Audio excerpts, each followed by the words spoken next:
Hello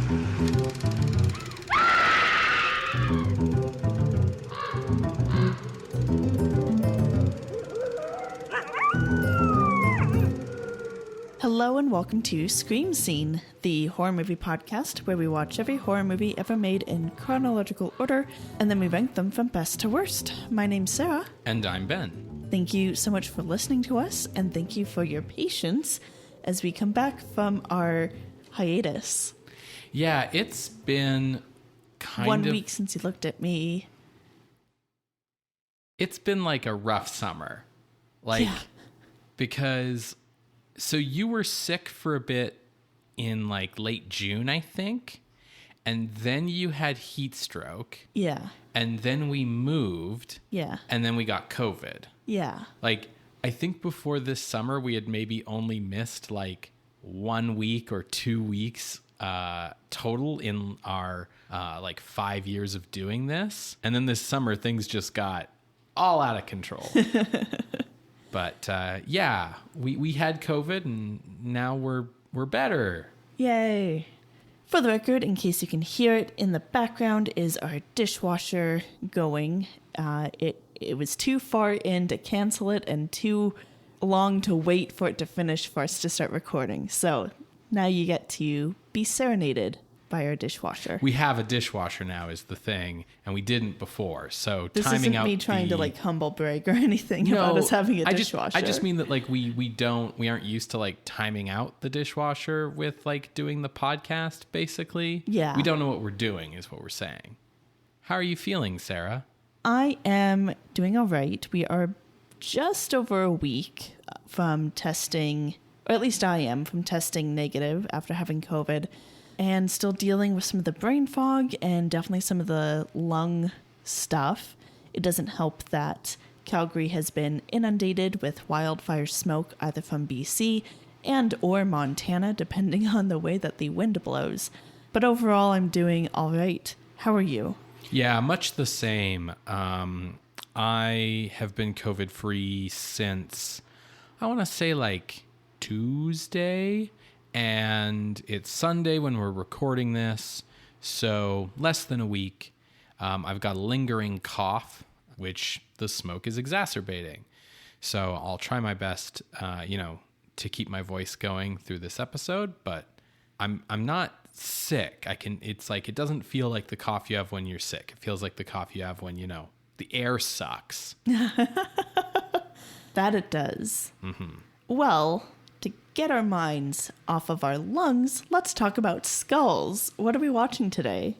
Well, Sarah, today we're watching The Four Skulls of Jonathan Drake from 1959, directed by Edward L Cahn. So this is like an indie horror produced by Robert E. Kent, an independent producer who had also produced It, The Terror from Beyond Space. Which one was that? That's the one that's like Alien, where they're on the ship that has like multiple levels. Yes. Okay. Thank you. Yeah. I was thinking it was the one where the creature was designed by the chick who designed Creature from the Black Lagoon. Yeah, that's It Came from Outer Space. Yeah.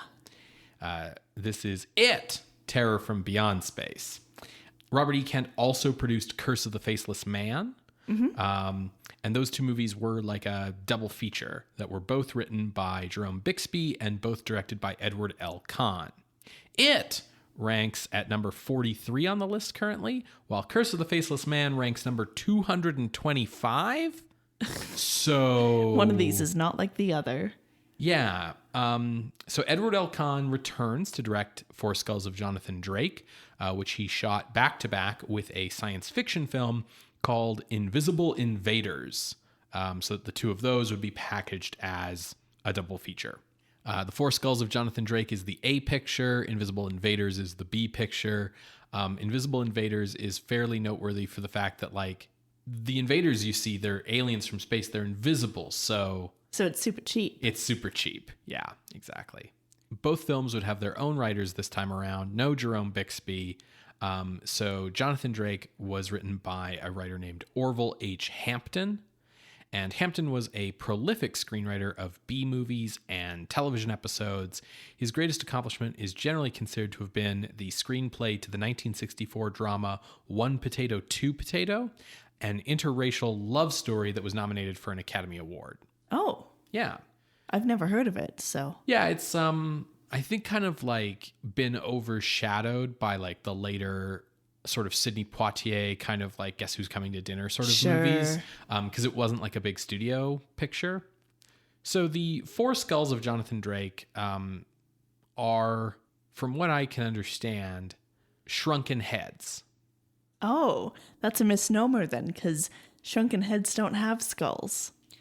So this movie mostly, I think, takes place in Ecuador and kind of revolves around like the whole like witch doctor head shrinking thing, with the Javaro people called out specifically. I don't really know anything about the real people or culture or history behind like actual head shrinkers. So why don't you fill us in, Sarah? Sure. I do think, as far as the podcast goes, the only time that we've had a movie that has like shrinking heads or shrunken heads in it has been Beetlejuice. Yes. Yeah, Beetlejuice has sort of a gag around that. Yeah. Yeah, which I think is funny. So the people that are kind of known for shrunken heads are called the Javaro rather than Javaro. The Javaran people live in kind of northern Peru and kind of the southeast portion of Ecuador, mainly along that last bit of the Amazon River. At that point, it's kind of called the Marañón River. And the Javaroan people are made up kind of like the four largest groups of them would be the Shuar, Ashuar, Umabisa, and Aguaruna. So named based on the rivers that sprout off from that main river. Got it.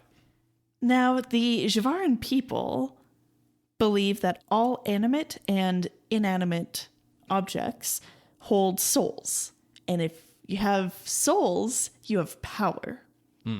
So, for example, gardening is actually very integral to their culture. And it's seen as like a very spiritual thing because you are interacting with nature. You are encouraging these objects to grow through songs and chants. And it's actually a very like spiritual process for them. On the flip side, the other part of their culture is very much tied to violence and killing as a means of gathering souls and power. Sure. So people, for example, aren't born with this certain kind of powerful soul called Arutam. This powerful soul is gained through that expression of violence and specifically of killing. And actually, young boys, as a rite of passage in puberty, go out hunting with their father and uncles and everything to go and get their first kill and therefore gain Arutam. So you like level up your soul by killing, and then presumably by killing people with leveled up souls, that levels your soul up even more. Yeah, that's a very video game way of looking at it. The thing to keep in mind, though, is that you hold Arutam for a limited time. After around like a period of like, let's say 5 years, it starts to wander the forest at night and can be stolen. So you have to keep leveling up. Got it. Like Goku. Now, someone who has Arutam, when they are killed, there is a concern that that Arutam will turn vengeful and hurt the killer. And so that spirit, that soul, the Arutam, is contained within the person's shrunken head. And so therefore, it's not so much the shrunken head that is a trophy, but rather the soul that is captured inside the shrunken head. Got it. And these would be used for trophies, sure, but for trade as well, because it's not so much like you put it up on your mantelpiece kind of thing, because the Aratom only stays for around 4 to 5 years, right? So you can pass it off, you can use it to trade. So it's souls as currency. Yeah. Kept within heads. Yeah. Got it. Now, this next part I had no idea about. Jivaroan people, they live in a pretty remote area of like the Amazon rainforest. They had faced off against like Incas from like taking them as slaves, faced off against Spanish conquistadors, and they're still there. In the mid 1800s to early 1900s, they started meeting other European merchants and traders, and therefore trade with like the international community increased. And these Europeans saw these shrunken heads as exotic curiosities. Sure. And were willing to trade like a lot for a single head. Right. Which rose, supply and demand. Demand increases. Sure. So you need to meet that supply. Right. While previously the shrunken heads would be, after warring with a tribe down the street, but I guess like down the river, and seen as like a ceremonial type of thing, maybe a trade minor type of thing. Suddenly, the practice of headhunting became very popular for the Jivaran people because they can trade a single head for a fucking rifle. Right. So these heads, which store souls as a form of currency, experienced inflation, essentially, where like or like reverse inflation, Yeah, I feel where like it's reverse inflation. The buying power of a single head went up, but then that means that you want more heads, so you're going to flood the market with the economics of this are fascinating, right? Although they do, I think what you're leading towards involve like killing a lot of people. Oh yeah, no, totally. You generally don't survive having your head shrunken, I'm pretty sure. No, pretty sure. Yeah. So yeah, Jivaroan tribes would go and like attack fellow tribes, but then they would also attack like people who were wandering the Amazon rainforest gathering wood, like people doing other kinds of trades, like looking for rubber trees, like just anyone, kill them, get their head to trade. Therefore, that fear of headhunting parties became kind of solidified as like, that's just part of the Amazon experience. Sure. Now, by the mid 1900s, that had kind of settled down. It was still going on, but it wasn't as common. Cabinet of Curiosities weren't as big of a trend in Europe anymore. Well, yes, but also a flood of fraudulent heads made from like animal skins. And if you ever saw like a shrunken head that had its torso attached, that's definitely fraudulent. Anyways, by the mid 1900s is when missionaries started coming to the Jivaran people. They weren't super successful, these missionaries, but it did lead to the Jivaran people, these multiple tribes that I kind of described as they had been very like nomadic, separate from each other. They came together to form what they called centros, which are basically groups of like these individual tribes, in order to bargain with the government, with corporations, and kind of form, for lack of a better word, like their own political structure, even though it wasn't like politics. It was just to have a representative body to interact. Unionized. Yeah, they unionized. There we go. That kind of got solidified in 1964, and that's still how they're doing things. Sure. But I'm sure you're wondering, like, how is a shrunken head made? Yes, absolutely, I am. Because I had no idea before doing this research.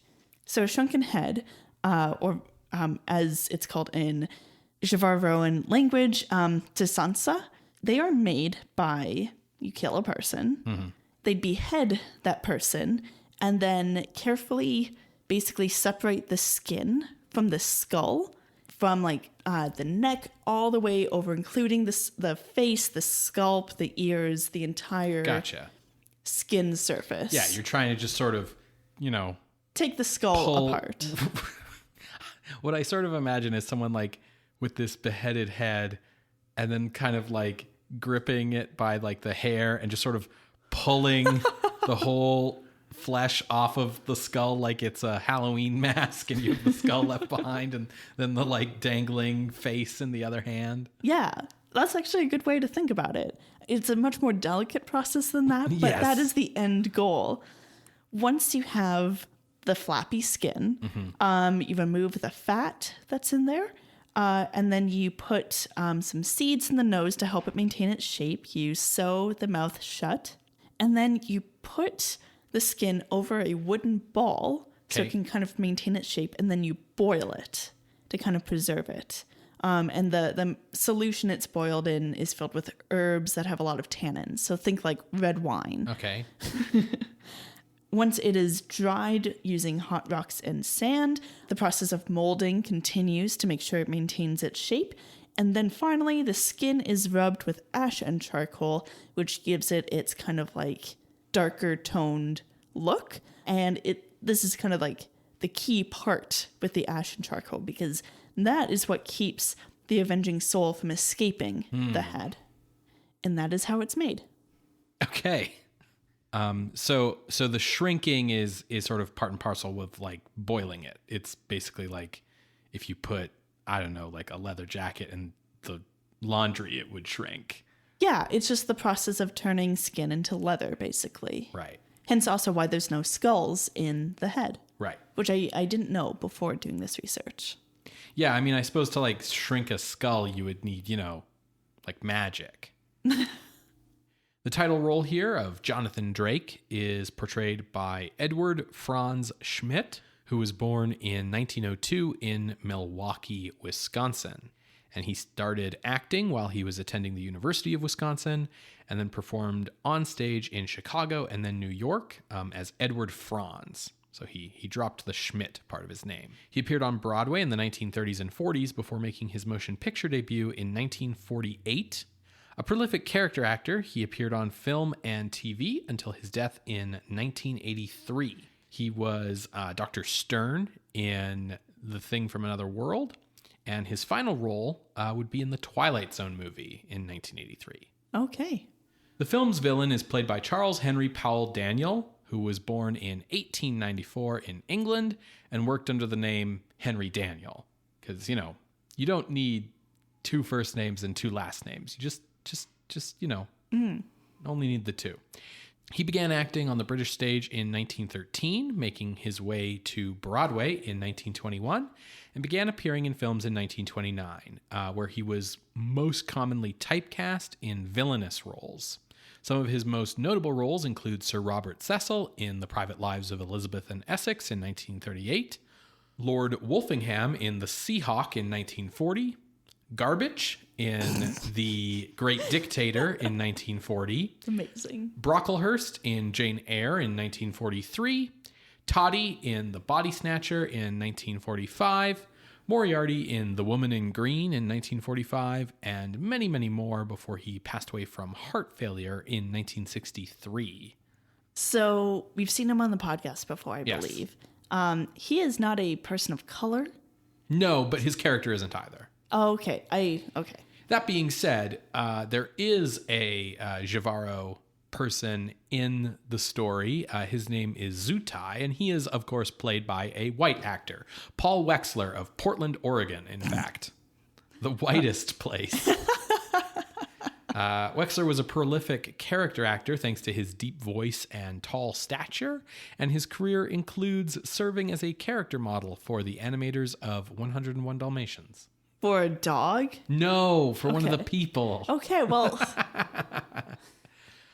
Meanwhile, playing the role of Kenneth Drake, who's the brother of Jonathan Drake, is another familiar face to us, 71-year-old English actor Paul Kavanagh, who we've seen in films like The Strange Case of Dr. RX in 1942, The Man in Half Moon Street in 1945, The Strange Door, Son of Dr. Jekyll, and Bride of the Gorilla, all in 1951, House of Wax in 1953, The Man Who Turned to Stone, and She-Devil in 1957.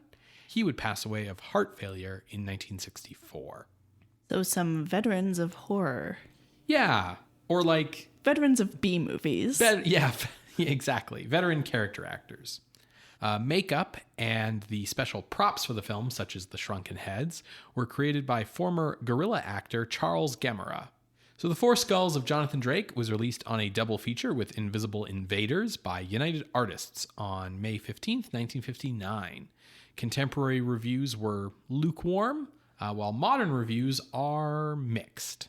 Okay. And Scream Factory released this film on Blu-ray in 2017. Okay, so that will be how we are watching it. Folks, hopefully you can find a copy to watch along. You're going to hear a brief musical interlude, and when we come back, we will discuss The Four Skulls of Jonathan Drake from 1959, directed by Edward L Cahn. See you on the other side, everybody.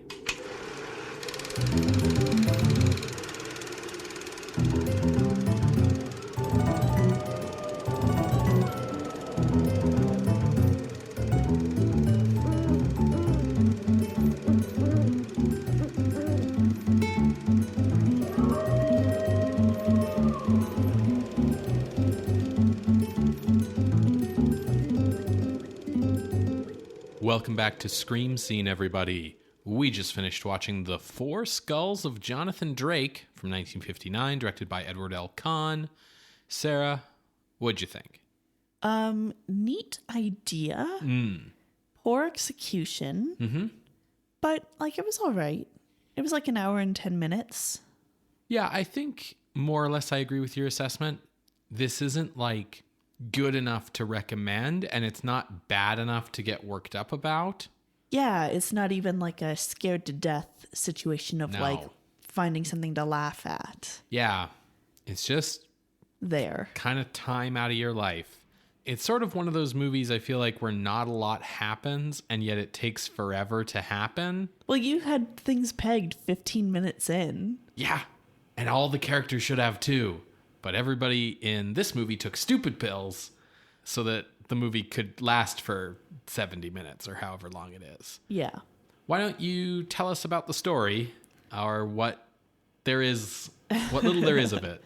Sure. So I'll go through things, but I will do a point form bit within it to kind of point out here are neat things that happen, but I'm not going to go into detail about or give context around because they're just neat things that happen. Yeah, this is also one of those movies where there's 4 locations and the characters just sort of bounce back and forth between them. So, including a mausoleum on the grounds that has electricity in it with a switch for the light. It's very comical. Anyways, so we see that there is a Dr. Jonathan Drake from the title, and he has visions of skulls haunting him. And this is an older man, I think is important to mention. He is around 60 years old. He is growing concerned about his brother, Kenneth, because Jonathan's daughter, Allison, has a phone message from Ken saying oh, the Zansa are coming. Now they say Zansa, which is a mispronunciation of Tzansa, which is the Jivaroan word for the shrunken head. I'm honestly just impressed that they had the word in here. Yeah. They also say Jivaroan and Jivara and stuff, but they mispronounce that too, but not as poorly. So, someone did research. That's neat. Yeah. Anyways, so it's a 2-day train ride for Jonathan to get to his brother Ken, and as he is traveling there, we see that Kenneth is attacked by a Jivaroan man who, pricks him with this stiletto, which is a long, skinny dagger, and this man is about to, cut off the head as well, but he's interrupted before he's able to do that. But we see that he manages to come back during the funeral services. Also arriving right as the funeral services are happening is Jonathan, and he opens the casket to find his brother's body mutilated in the sense that his head has been taken. Now, during this, while John was traveling, Allison phoned ahead for the police to check in on her uncle. And this cop is Lieutenant Jeff Rowan. Now, Jeff arrives right as Kenneth's body is being taken out. He meets the family physician, Dr. Bradford, who's like, yeah, it was natural causes. I didn't do an autopsy or anything, but it's a family, not tradition. It's hereditary. It's a hereditary heart thing that all the men seem to die when they're 60, specifically. Yeah, of presumably heart failure. Yeah. But now that a corpse has been mutilated, Lieutenant Jeff is back on the case and is dedicated to finding who mutilated this case before it happens again. Jeff also happens to meet family friend, Dr. Emil Zurich, who studies Amazonian tribes and is like a college professor and stuff. So it ends up being no surprise to us, the audience, when we cut to see Zurich, expert in Amazonian head shrinking magic stuff, doing said head shrinking to Kenneth's disembodied head. We also see that Jivaroan man is here. His name is Zutai, and he has his lips sewn shut as if his head is like a shrunken head, but it's like normal size. Yeah, and he also has like his skin texture is like as if he was a shrunken head, but he's just a dude. Yeah, he's just a dude. I mean, he's not just a dude, but that comes later. And Zurich explains, next we'll get Jonathan, and that will be the last of the line of the male drakes. Which is funny, because a drake is what you call a male duck. Huh. You didn't know that? Oh. You learned something new. Okay, so they attempt to kill Jonathan first by having, same kind of thing that they did with Ken. Zutai goes in to the mansion, and he tries to prick Jonathan, and he does manage to do that, but again, cutting off the head is interrupted by the butler. Through detective work, Jeff manages to realize that Jonathan's been poisoned by a specific kind of poison from the Amazon. So then they get him cured, and Jonathan is just in shock now. Curare is the type of poison. Yes. While Zutai is running away, Jeff does get off a couple shots, and he finds that he did shoot the guy, but he kept going. And Zutai also left behind a sandal, which turns out to be made of human flesh. Well, human skin. Mm-hmm. We also, during this time, learn more about the curse on the Drake family. Jonathan, to his daughter Allison, explains that back in 1873, our ancestor Wilfred Drake led an Amazon expedition, and his Swiss agent was taken by the Jivaroan tribe. So Drake made it to the tribe, discovered his Swiss agent was killed and decapitated, and so he killed every man and male child in this tribe, except for the witch doctor who escaped. And Drake was like, well, we finished massacring this village, time to head home. While the witch doctor cursed the Drake line for all the male Drakes to die at the age of 60 exactly. So that's the curse on the family. We see that there's a second attempt on John's life, and that is through a vision from Zurich to John of like skulls approaching him in an attempt to cause a heart attack. Instead, Jonathan is just in shock, and he is taken to hospital. To lure Jonathan out of the hospital, Zurich and Zutai kidnap Allison, because why is a woman here unless she is to be put into danger? Mm-hmm. We see after the commercial break that Zurich has told Allison, like, yes, I'm doing the head shrinking, that you've just seen me do it to Dr. Bradford for reasons that I won't go into. And now I'm going to do it to your dad. Just then, Jonathan comes in, having tracked Zurich back to his house, and explains that, like, I know how to fuck your whole plan up, Zurich, by shooting myself in the head and destroying my skull, because then you won't be able to complete the curse and complete the set of the 4 skulls. Yeah, so the 4 skulls being its... Yes, good, thank you.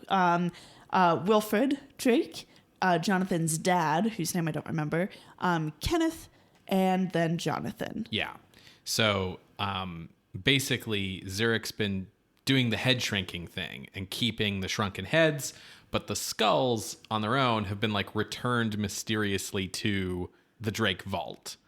So that's why we know we're collecting skulls, hence the title.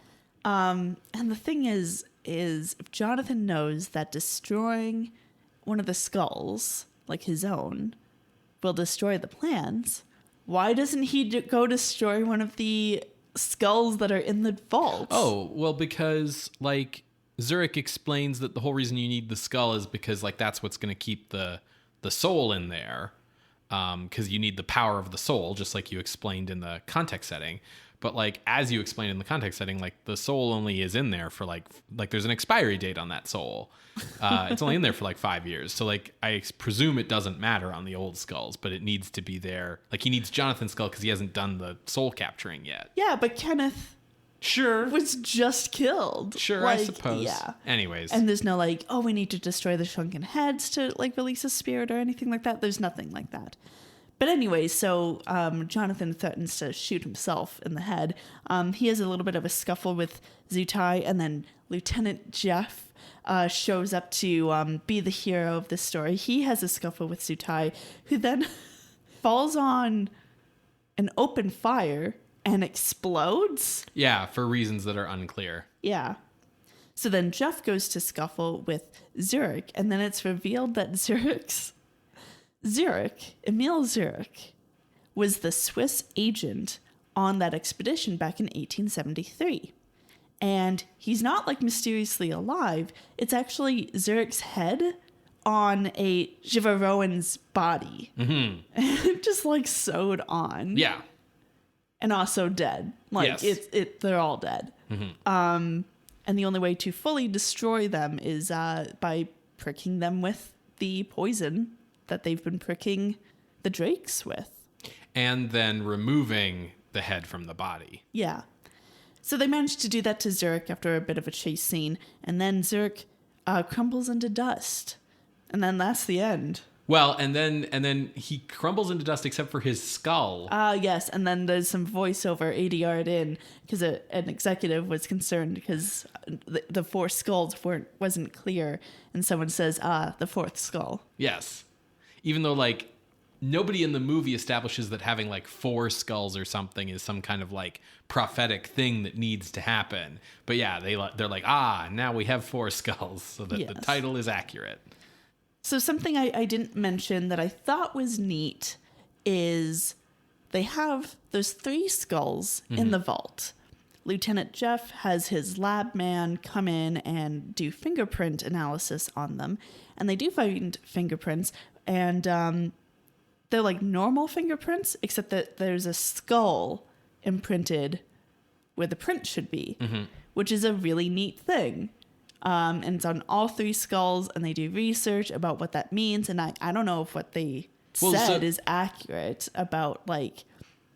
I assume that was made up. Yeah. Like, for the movie, I mean. But basically what's going on here is that, like, while Emil Zurich is, immortal because he's a head sewn to a body, Zutai is also immortal because the cult of the Headless Man figured out a way to create immortality by essentially... like doing the shrunken head procedure to just like straight up a person. And the reason why Zutai has his like mouth sewn shut is that this immortal undead person doesn't need food or air. So to prove it, they sewed his mouth shut. So he's got the skull fingertips, and he's basically going around doing all the dirty work, which is why it's all his fingerprints on the skulls, because they're the ones putting the skulls in the vault. Yeah, but I thought it was neat. Yeah. That there were skulls on fingerprints. Yeah, it's neat. It's a little weird detail. Yeah. I definitely agree with you that there's some neat ideas here. Like, basing a horror movie around Jivaro culture is cool. And they did, some research here to have it not just be like some generic, like they weren't calling it voodoo or something. You know what I mean? Like they were doing the research to have like the real terminology. I think the reveal of how Emil Zurich has been kept alive all this time has like a cool... weird horror to it where it's like that's so bizarre, and I think that's a neat little detail. Ultimately, this movie has what I'm calling the mummy problem. Oh yeah. So the Mummy, both in terms of the 1932 The Mummy, but also its sequels of a person doing bad deeds and those bad deeds coming back to haunt the person. And us as a modern audience being like, yeah, but those deeds were bad though, and they deserve what's coming to them. Oh, sure. Like the fact that like essentially what's happening here is a punishment for like colonialism or whatever. Yeah. And so it's like, well, aren't the Jivaro in the rights here on terms of this? I mean, I suppose like what we're supposed to be taking away from it though is that like, yeah, but there's no reason to like keep killing people's descendants forever. Like in total, though, that's like 5 possible people killed versus an entire tribe. No, for sure, Okay. for sure. I'm not saying that it's okay to massacre people. I'm saying that like the reason these guys are the bad guys is because like our cultural values are supposed to be that you don't visit the sins of the father on the child. Sure. So like there's like Jonathan Drake didn't murder a bunch of people. He's just some guy.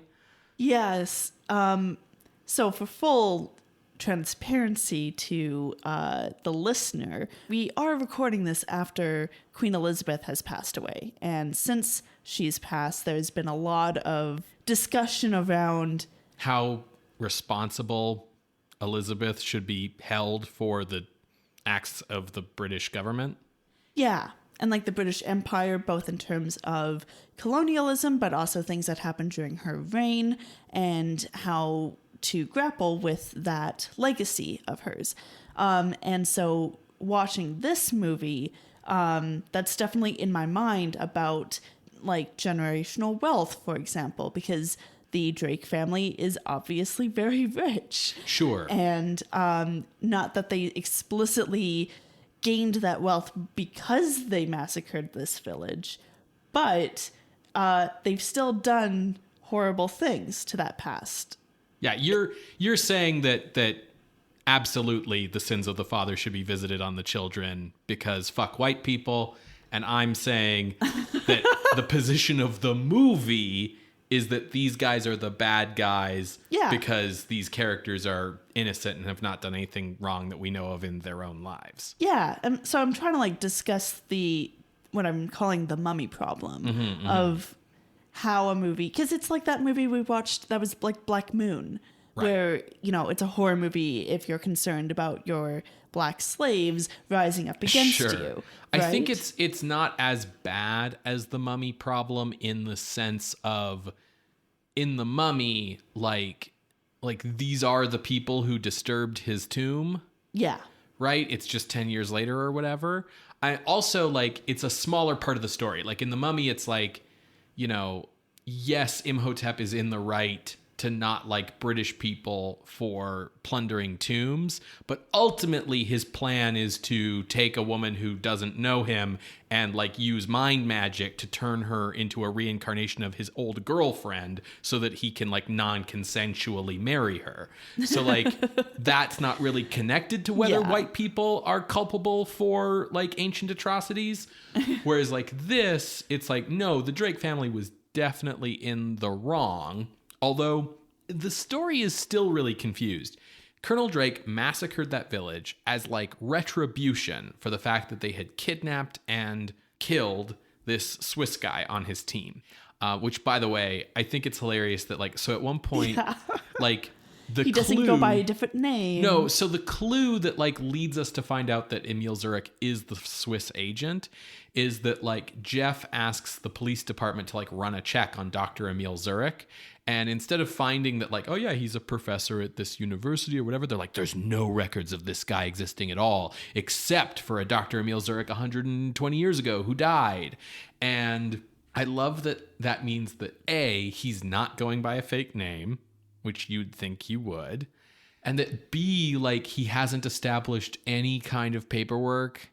Yeah, he's currently teaching at the university. Right, like he doesn't get a paycheck. He doesn't have a deed on his house. He owns a house. Right, like there's no paperwork for him at all.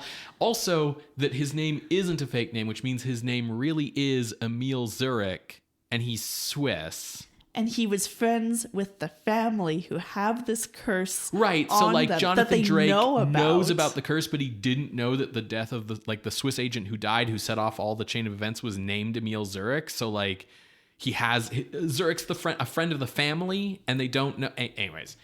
And also that like Zurich's been alive this whole time, killing them this whole time, is a friend of the family.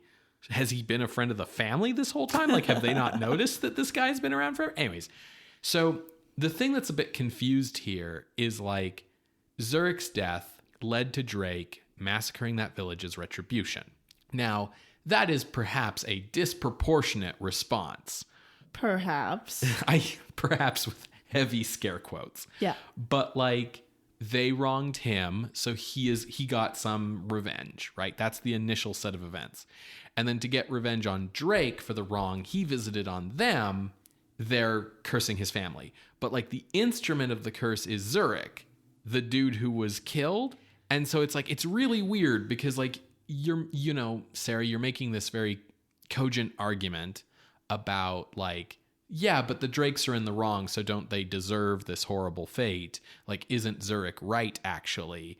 But then it's like, but does Zurich believe he's right? Or is he just like is he being forced into this? Yeah, there is implications from like lines he has that it's not something he wants to do. He's just here to do it. Yeah, once he's able to kill all the Drakes, then his soul will get to rest in peace. And that basically he's been like used by the tribe as the instrument of their revenge. Yeah. So like, I guess what I'm saying is that like, there's definitely some moral confusion in this movie over like who is in the right. But I think that while we can all agree that massacring indigenous people is wrong, I hope that we can also agree that like, holding people's souls on earth after they're dead so that they can serve as the unwilling instruments of your revenge against the descendants of people who wronged you, when those descendants don't really have anything to do with the wrong that was visited upon you. That's maybe like why that puts you in villain territory. You're in villain territory. You may not be in like colonial atrocity territory, but you're in like villain territory, you know? All that being said, ultimately, yeah, my conclusion or the point I was trying to make with the mummy problem is that, yes, this movie's message and ethos is confusing at best, but there are neat effects for the makeup, except for perhaps Zutai's face and stuff. It looks a little weird. And for the head props and like the shrinking process, it all looks really neat. I think they did a fairly good job. Yeah, the shrunken heads look pretty good. I'll agree. And the skull fingerprints, I thought that was neat, and I liked the process, and it was cool. I think that probably the issue that we're identifying here with what you're calling the mummy problem comes from the fact that like this movie's conflict between having like a neat story idea about using Jivaro culture as like the basis for a horror movie, and then like its plot execution being really like boring and humdrum. Yeah. Right? Like the plot of this movie is just meh. There's hardly any like moments that really are worth getting worked up over. Everything's very by the numbers. And I think that conflict between those two things makes me think a lot of the writer Bill Finger, who wrote a lot of Batman comics back in the 30s, 40s, 50s, 60s. He's the co-creator of Batman. And the way that he wrote a lot of comic book stories, because he was having to write a lot of stories every month, right? You're on a deadline, you got to pump this stuff out, is he had like, if he read an interesting fact, he would write it down on a little index card. And then when he was stuck on like an idea for a story, he would just rifle through the index cards and be like, oh, that's neat. And that's kind of what this movie feels like, is someone, read a Nat Geo article and was like, oh, that's a cool idea. No one's really done a horror movie about shrunken heads. Let's do that. And then just kind of welded that onto like some very stock characters, a very stock plot. I think the reason why there's that moral confusion is I don't think Orville Hampton, who wrote this, was maybe grappling with all of the implications of the like milieu he decided to use for his story, so much as just using it as like cool flavor. Sure. Right? I would agree. And I think, I'm not sure. I don't know. Maybe there's more to it than that, because Orville Hampton went on to be nominated for an Oscar for a movie about like interracial romance. So maybe he has more social conscience than I'm like giving him credit for. But at least from what we are seeing from this particular example. Yeah, it really feels like, you know, we have this neat flavor, but then what we use it for is a movie where, yeah, we have like all the standard Poverty Row movie problems. Characters who just kind of bounce back and forth between a limited number of locations, lots of circular conversations that waste time, and also like all of the characters take forever to put two and two together. Like, you're Lieutenant Jeff Rowan and you're on the case. Here are the facts that are presented to you. So this guy, Kenneth Drake, he was worried about shrunken heads. So he called his brother to be like, I'm worried about shrunken heads. And his brother told his niece called you showed up to discover that Kenneth Drake was dead and a shrunken head was found outside his window. And then at the funeral, they discovered that the head had been removed from the body, a thing you need to do in order to shrink heads. Meanwhile, a close family friend who happens to be around when you arrive is a dude whose like entire deal is studying shrunken heads. I'm never going to talk to this man. Right, like so. To the point where someone else in the movie brings it up. Like, why haven't you talked to him yet? Yeah. Then the brother shows up and gets attacked by a poison used by the same tribe that shrinks heads. And it's like, yeah, it's like 3/4 of the way through the movie before Jeff's like, maybe I should talk to Zurich, who we already know is the bad guy. Like, okay, on the one hand, I think Henry Daniell is having a decent amount of fun playing Zurich. Mm-hmm. And he's a good actor. Yeah, and that, you know, he's probably one of the best actors in this movie, and so I enjoy having scenes with him in them so that we can enjoy his hammy villain performance. On the other hand, when you have a mystery story and you've told the audience the answer to the mystery, it makes it really frustrating when it takes the heroes forever to figure it out, because it makes the heroes look like morons, because the audience is just sitting there waiting for the heroes to catch up to where the audience already is. And it's not like even if they hadn't shown us, the audience, that Zurich was the bad guy, that we wouldn't have put two and two together. Like, it was 16 minutes in. Yeah.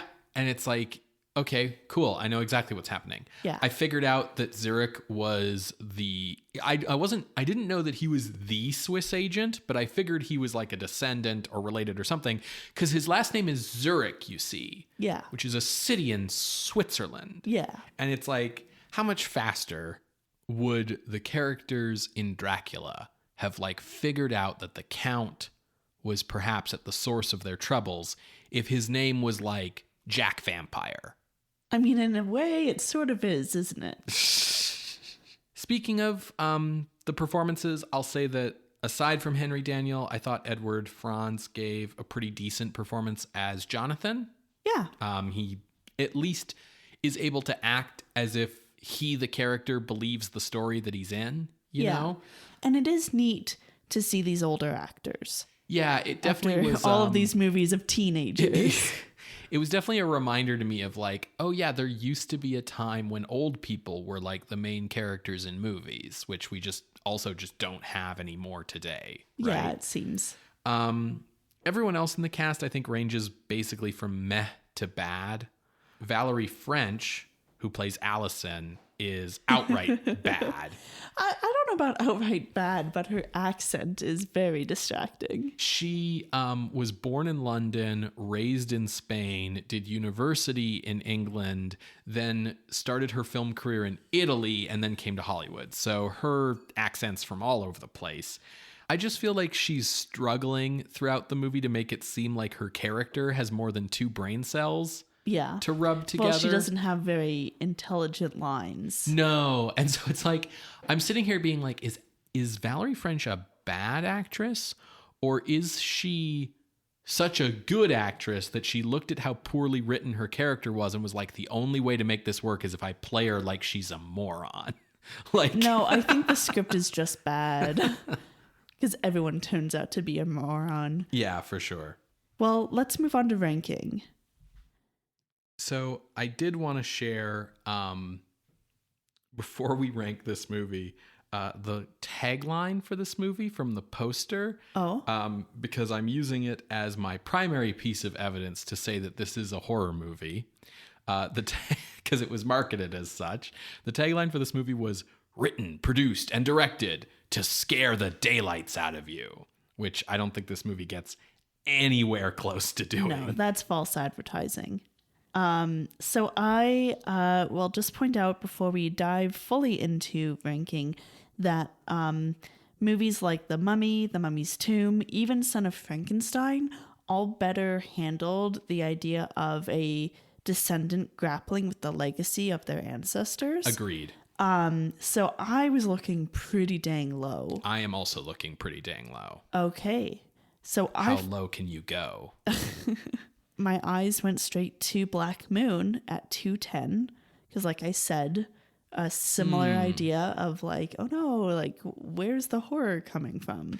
I will say, so that I don't forget this thought, that if we're talking about like ideas of like modern families grappling with the colonial histories of their ancestors, La Llorona did this idea much better. Yeah. Which makes sense because that was like a Mexican film, like from within that milieu, right? As opposed to just like borrowing someone else's culture for flavor. Absolutely.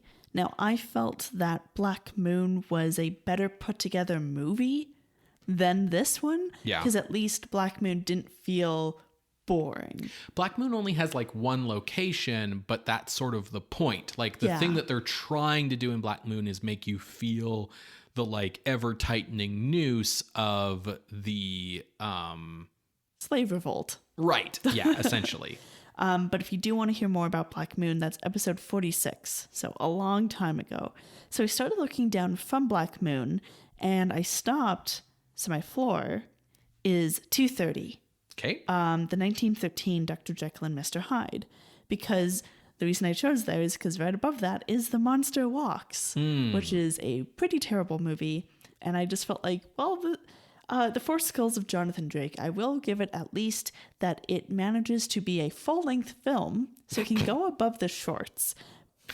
It has a base level competence. Yeah. So where were you looking?